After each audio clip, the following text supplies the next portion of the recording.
mi fuerza, mi poder, y mi tesoro quieres ser. Eres todo para mí. Joya preciosa de mi hogar, nunca te quiero abandonar. Vive en mí, Señor. Eres mi fuerza, mi poder, y mi tesoro quieres ser.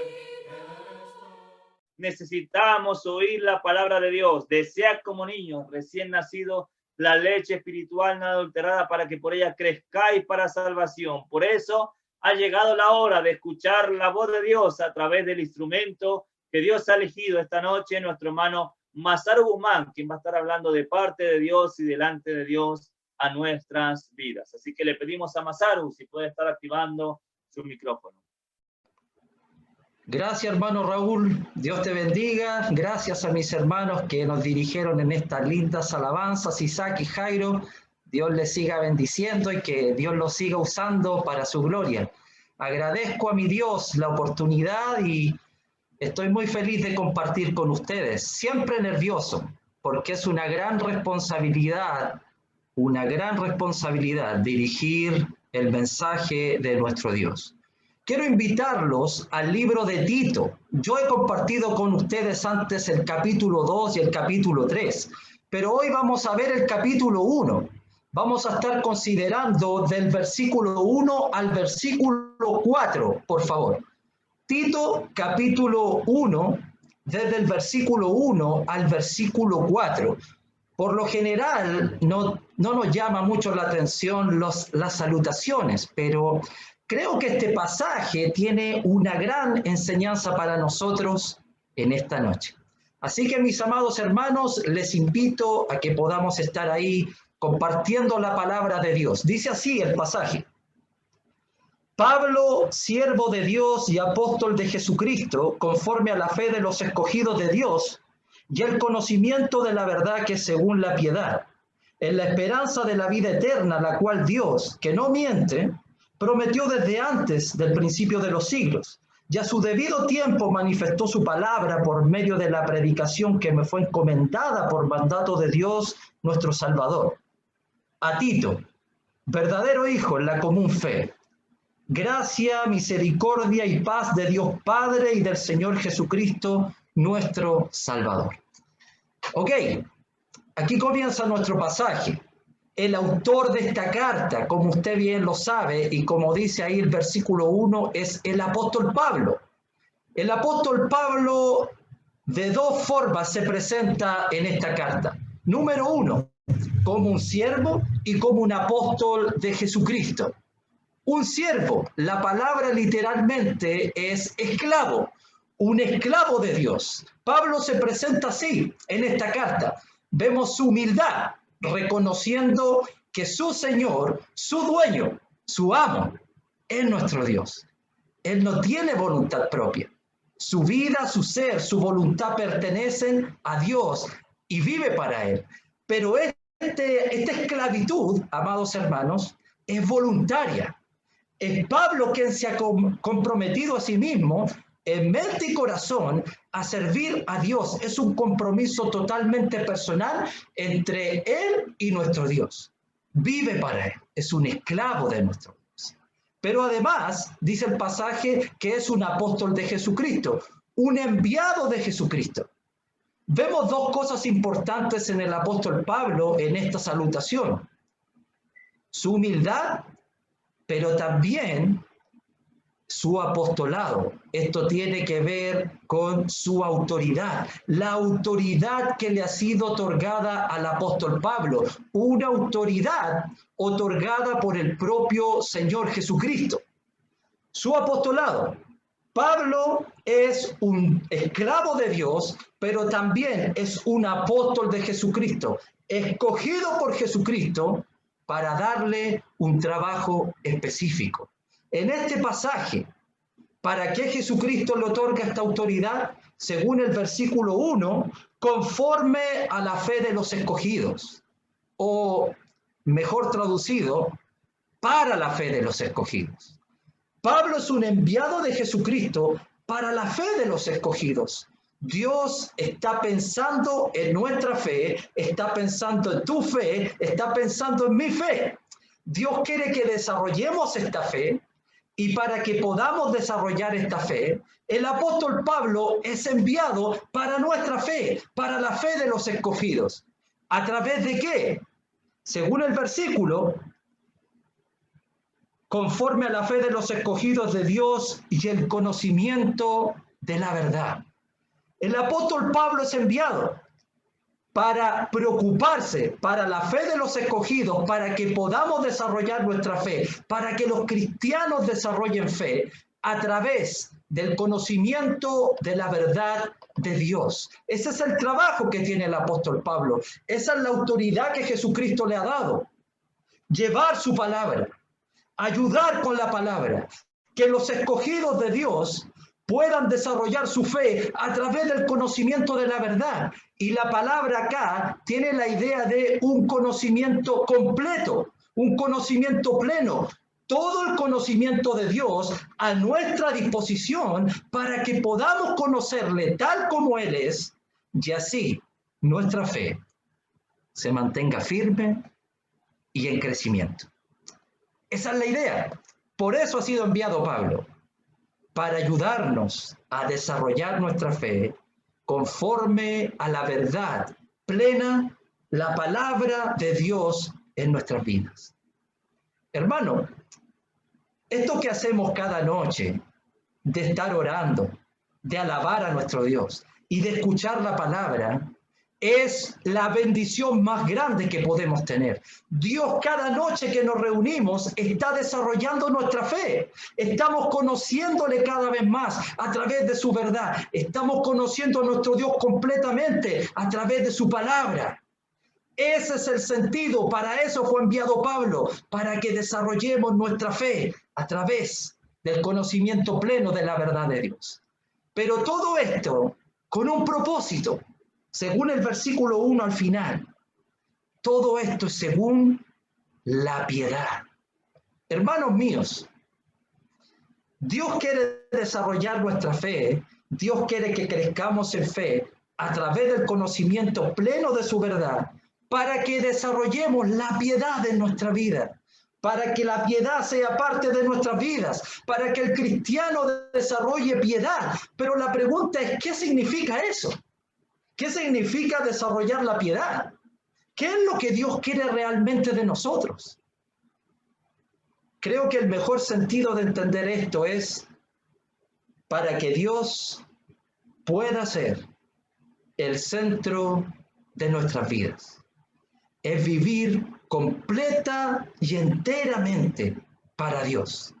Todo lo que hagamos, todo lo que haces en tu vida, Dios debe ser el centro de ella. Eso es vivir la piedad. La fe va a ir desarrollándose a través de la palabra de Dios, a través de su conocimiento pleno, para que Él pueda ser el centro de nuestras vidas. Eso es lo que Dios quiere desarrollar en ti y en mí. Ese es el sentido. Eso es piedad en este pasaje. Dios es el centro de nuestras vidas. Amén. Eso quiere desarrollar Dios en nosotros. Pregunta, ¿cuál es la motivación para que yo pueda vivir vidas piadosas? ¿Qué me motiva a querer desarrollar en mi vida la piedad? ¿Cuál es la motivación? Según versículo 2, dice, en la esperanza de la vida eterna. Hermanitos, Dios los ha escogido. Dios te ha escogido a ti. Dios me ha escogido a mí para darnos vida eterna. Esa es la motivación para que yo pueda vivir una vida piadosa. Hermano, tienes la vida eterna. Has sido escogido por Dios. Te ha dado esta vida eterna. Eso debe motivarte a desarrollar tu fe a través del conocimiento de la palabra y para que Dios pueda vivir plenamente, completamente, que sea el centro de tu vida y de mi vida. Pero no te olvides de esto. Esta es la motivación, la esperanza que Dios te ha dado. Tenemos esperanza de vida eterna. No por lo que hacemos, es porque Dios la ha querido dar.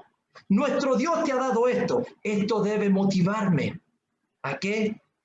A tener, a querer buscar, a querer desarrollar una vida de piedad. ¿Y sabes por qué podemos tener la plena confianza en esto? El apóstol Pablo dice, porque Dios no miente. Esa es la razón. En la esperanza de la vida eterna, la cual Dios que no miente. Amados hermanos, ¿por qué tenemos tal esperanza? ¿Por qué creo que tengo la vida eterna? ¿Por qué estoy seguro de que Dios me va a dar esta vida eterna con Él para siempre? Porque Dios no miente. Él no miente. Su naturaleza es verdad. Su naturaleza no tiene que ver nada con la mentira. Él no puede mentir. Podemos tener plena confianza en nuestro Dios. Podemos tener plena confianza en la esperanza, porque nuestro Dios no miente, es un atributo divino. La Biblia en 3 oportunidades nos dice esto, que Dios no miente, es un atributo de Él, es un atributo de nuestro Señor Jesucristo también, porque Él es divino. Pero me encanta cómo Pablo nos anima en este pasaje a entender que tenemos la vida eterna porque Dios ha prometido esto y Dios no miente. ¿Sabes por qué me gusta esto en este pasaje? Porque, ¿sabes tú cómo son los cretenses en esta carta? Mira cómo son ellos. Con este tipo de gente, Tito tiene que trabajar. Mira el capítulo 1, versículo 2. Así son conocidos los cretenses. Dice, uno de ellos, su propio profeta, dijo, los cretenses siempre mentirosos. ¡Wow! Mira el contraste. Dios no miente. Dios nos ha prometido la vida eterna y Él no miente. Tenemos esperanza porque Dios no miente. Este es su atributo divino. Pero los hermanos en Creta, siempre mentirosos. Con ese tipo de personas, con ese tipo de hermanos, Tito va a tener que trabajar. Fíjate el contraste.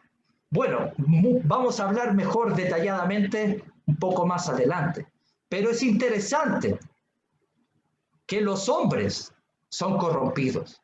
Los hombres pueden mentir, pero Dios que es divino, en su poder, en su soberanía, en lo que Él es, Dios no miente, porque Él es así. Amén. Por eso debemos tener plena confianza, porque nuestro Dios no miente y Él ha prometido y te ha dado vida eterna.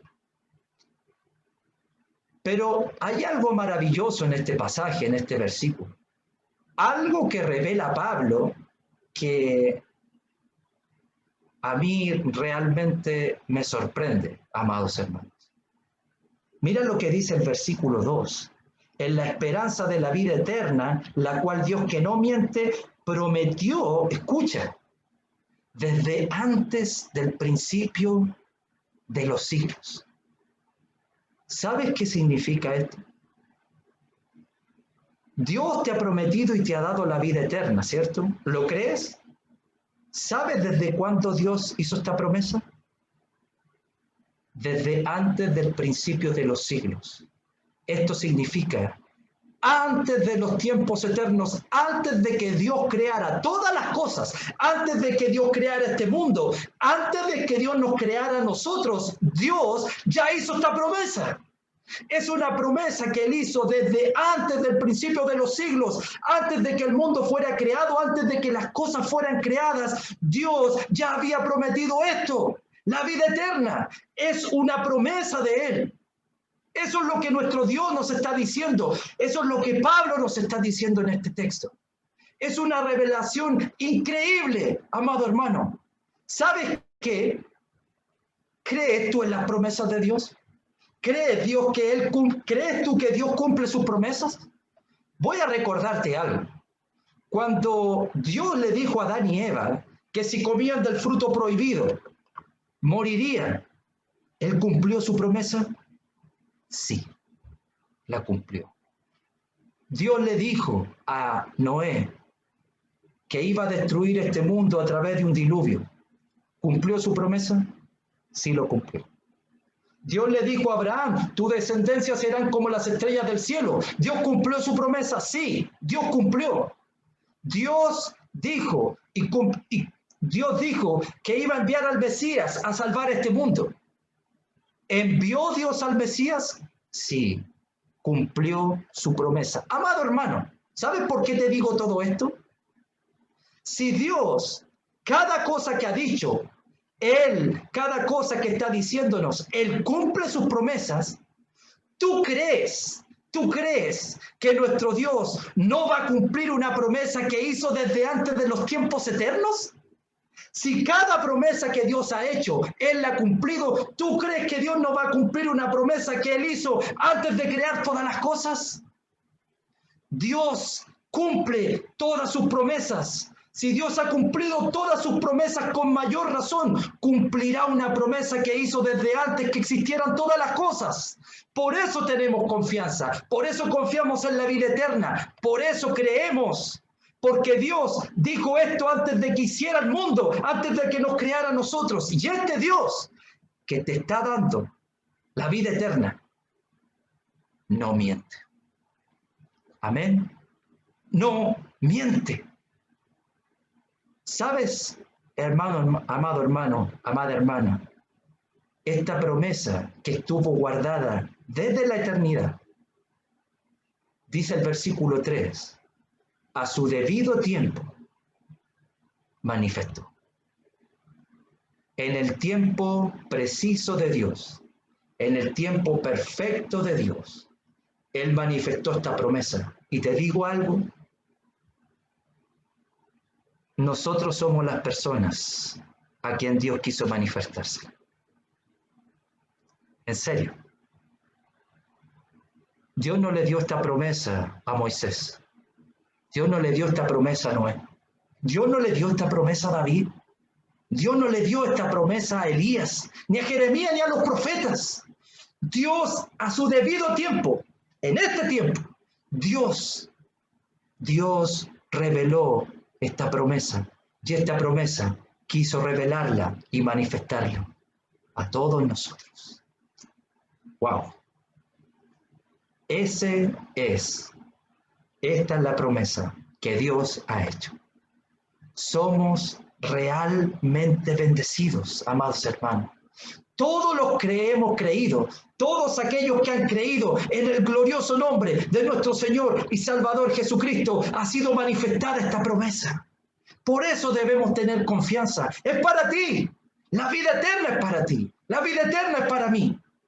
Pero porque Dios quiso manifestarla a su debido tiempo. ¿Y sabes a través de qué? Según el versículo 3, manifestado a su debido tiempo, su palabra es a través de la palabra. La palabra de Dios es el sustento de la verdad. La palabra de Dios es lo que nos lleva a conocer todas las cosas. La palabra de Dios nos manifiesta la vida eterna. Y esto se da específicamente, dice el apóstol Pablo, por medio de la predicación que me fue encomendada por mandato de Dios. Eso dice el apóstol.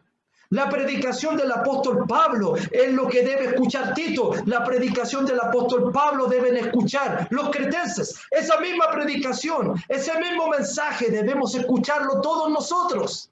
Cada día, ahí encontramos las promesas. Ahí Dios nos da estas promesas. Ahí Dios nos revela estas maravillas. Dios te da la vida eterna. Creemos porque su palabra lo dice. Y tenemos la plena confianza porque Dios no miente.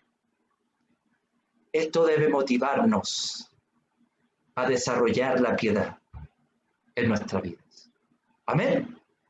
Esto debe desarrollarnos. La palabra de Dios, la palabra viva, la palabra eficaz, la palabra poderosa de nuestro Dios y Salvador. ¿Y sabes por qué, amado hermano? ¿Sabes por qué Dios nos salva? ¿Sabes por qué el Señor nos da esta promesa? ¿Sabes por qué quiere hacerlo? ¿Sabes por qué Él lo hace? Simplemente porque Dios nos quiere salvar. Dice el versículo al final, porque Dios es nuestro Salvador. Simplemente porque quiere salvarnos. Dios es nuestro Salvador. Amado hermano, amada hermana, Dios es nuestro Salvador, el Padre eterno, todopoderoso, lo único que quiere es salvarnos. No quiere que te pierdas, quiere salvarnos, porque la salvación proviene de Él y Él la da. Él es nuestro Salvador. Y Pablo dice esto 3 veces en la carta. En el capítulo 1, versículo 3, en el capítulo 2, verso 10, también lo dice, no defraudando, sino mostrándose fieles en todo, para que en todo adornen la doctrina de Dios, nuestro Salvador. Capítulo 3, versículo 4. Pero cuando se manifestó la bondad de Dios, nuestro Salvador, es algo que Pablo quiere que tengamos claro. En los 3 capítulos, Pablo muestra al Padre como el Dios Salvador. Amén. Dios es nuestro Salvador. Dios quiere salvarte, te ha escogido para darte vida eterna, para salvarnos. Este Dios que te ha dado vida eterna y que te ha salvado, quiere que desarrolles tu fe a través del conocimiento pleno de su palabra, para que Él pueda ser el centro de nuestras vidas cada día. Amén. Ok. Pero esto es lo que realmente quiero compartir con ustedes. El versículo 4. ¿A quién va dirigida esta carta? Aquí vemos el destinatario. A Tito. Pablo lo llama verdadero hijo. Un verdadero hijo. Aquí está el destinatario. Tito. Uno de los hombres de confianza, un colaborador del apóstol Pablo, un hombre que no era judío, sino griego, según el libro de Gálatas. Pero eso era vida pasada. Para Pablo ahora es un verdadero hijo. Esta es la idea que Tito debió saber. Esta es la idea que Pablo quiere que Tito entienda. Para Pablo es un verdadero hijo. Pablo lo trata como un hijo. Pablo se presenta como un padre para Tito. Amados hermanos, ese es el trabajo que hace el apóstol, el trabajo que hace Pablo en la vida de las personas. Pablo está haciendo discípulos. Pablo trata a sus discípulos como hijos. Él se presenta como su padre. Él está ahí para animarlos, para desarrollarlos, para animarlos en los momentos difíciles, para levantarlos. Ese es el trabajo que deben hacer los hombres de Dios. Hacer discípulos. No hay duda, amados hermanos, que el deseo de Jesucristo es que vamos a convertir este mundo a través del Evangelio. No hay duda de eso. Pero lo que realmente quiere Cristo es que hagamos discípulos. Por eso el apóstol Pablo se presenta a Tito como un padre. Por eso para Pablo Tito es como un hijo, un verdadero hijo. Eso es lo que debemos desarrollar nosotros cada día, los que estamos trabajando con personas. ¿Qué nos motiva? ¿Qué esperamos de ellos? Jesucristo quiere que hagamos discípulos. Ese es lo que Jesucristo quiere de nosotros. Y aquí vemos el ejemplo del apóstol Pablo con Tito. Amén. Amado hermano, amada hermana, si estás trabajando con alguien, si le estás predicando la palabra, sigue haciéndolo, pero haz discípulos. Necesitamos discípulos, necesitamos hacer discípulos. Cada uno de nosotros es la voluntad de Dios, ir y hacer discípulos. Los discípulos se hacen a través del Evangelio, pero también desarrollándose con la palabra. Ese va a ser tu trabajo y el mío. Tratemos a las personas como Pablo lo hace, como hijos amados. Todos nosotros debemos desarrollar esta cualidad en nuestra vida. Es el deseo de Dios. Amén. Ese es el deseo de Dios. En este pasaje, amado hermano, hay algo más que quiero decirles. Hay un vínculo entre Pablo y Tito, quizás maestro-discípulo. Hay un vínculo fuerte, mi verdadero hijo. Pero, amado hermano, el verdadero lazo, el verdadero vínculo, no es que Pablo trabaja o convierte a Tito. Ese no es el verdadero vínculo acá. ¿Sabes cuál es el verdadero vínculo entre el apóstol y su hijo Tito? Según versículo 4. La fe. la fe. En este pasaje es la fe. ¿Qué tienen Pablo y Tito en común? La palabra común no es que el texto esté diciendo que la fe sea algo común, no piensen eso. No, lo que quiere decir el pasaje es que lo que comparten Pablo y Tito, lo que tienen en común entre sí es la fe. Eso es lo que nos une, ese es el verdadero vínculo. Pablo, un judío, Tito, un griego, son personas opuestas, con culturas totalmente diferentes, uno siendo del pueblo de Dios, otro siendo de un pueblo pagano. Pero cuando llegan a Cristo, los une la misma fe. Ese es el verdadero vínculo de los cristianos.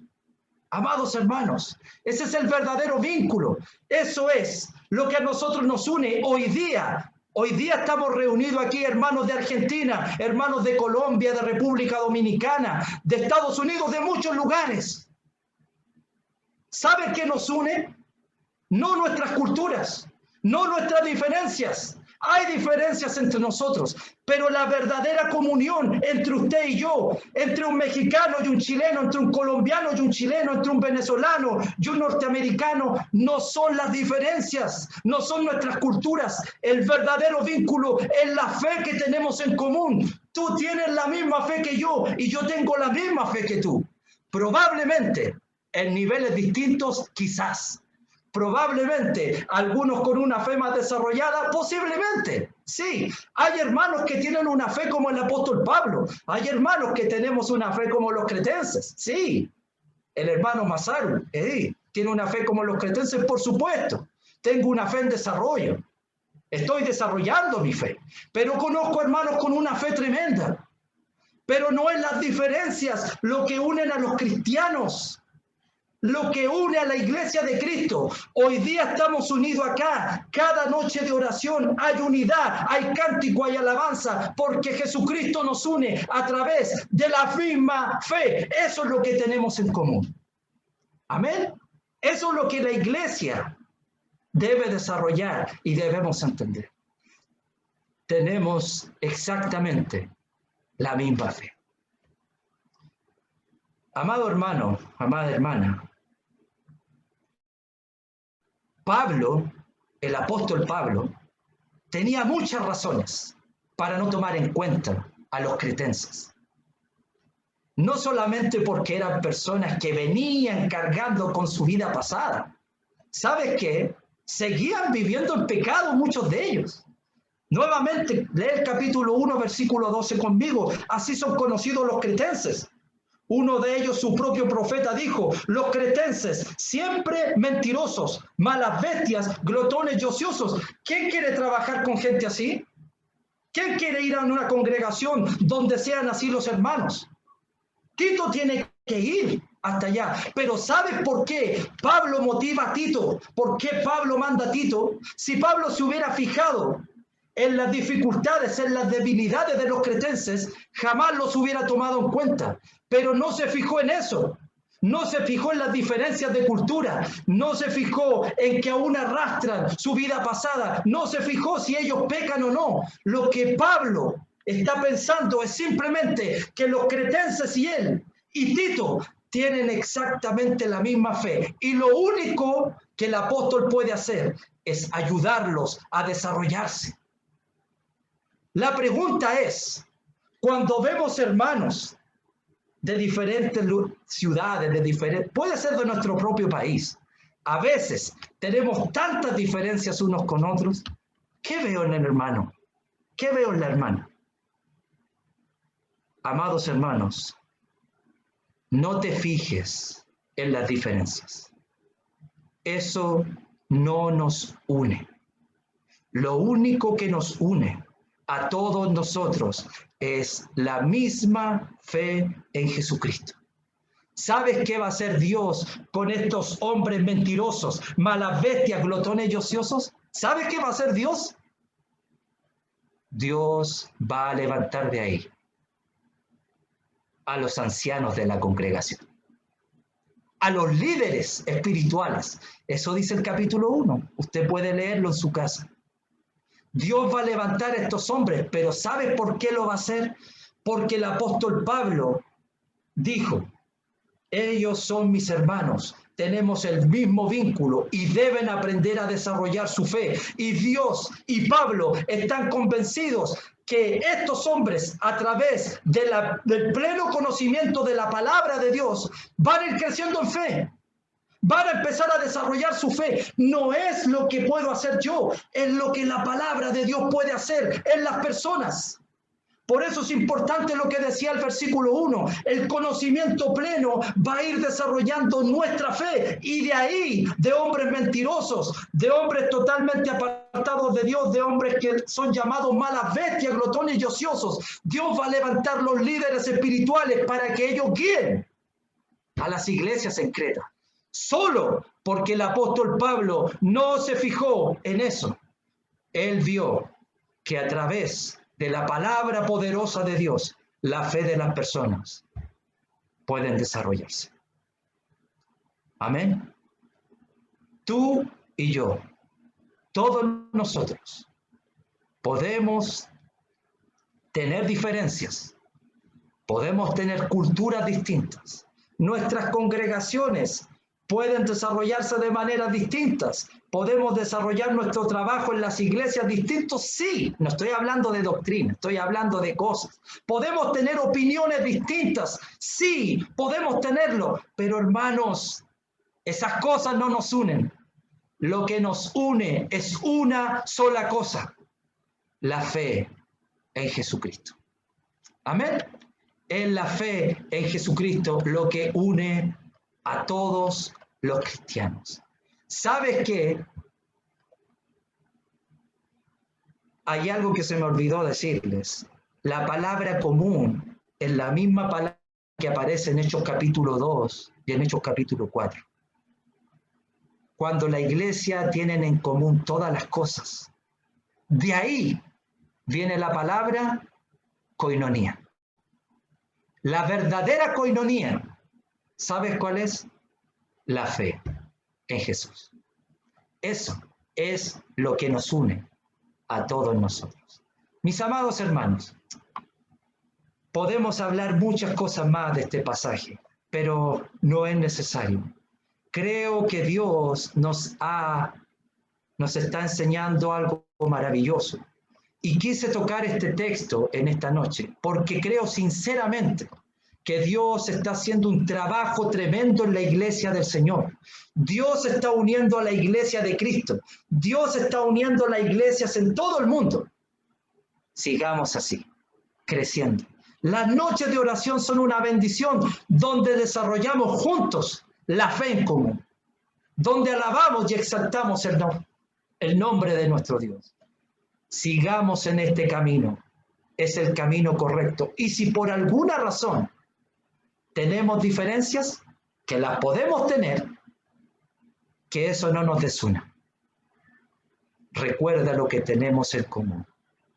La misma fe. Amén. No solo eso, solo para terminar, no lo voy a desarrollar. Tenemos en común la misma fe, dice el versículo 4.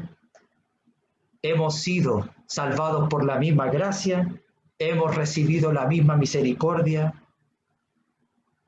y tenemos la misma paz en Jesús. Pero algo más, tenemos al mismo Padre y al mismo Señor Jesucristo. Amén. ¿Tengo alguna diferencia con Daniel Albarrán? Claro que sí, tenemos diferencias, aunque somos amigos, pero hay diferencias. Pero ¿sabes qué? Con Daniel tenemos al mismo Padre, tenemos al mismo Señor, tenemos la misma fe, tenemos la misma palabra plena para todos nosotros. Y Dios quiere darnos a todos esa vida eterna para siempre con Él. Solo desarrollemos nuestra fe y que nuestro Dios sea el centro de nuestras vidas. Vivir vidas piadosas. Gracias por la oportunidad. Les invito a que oremos, amados hermanos.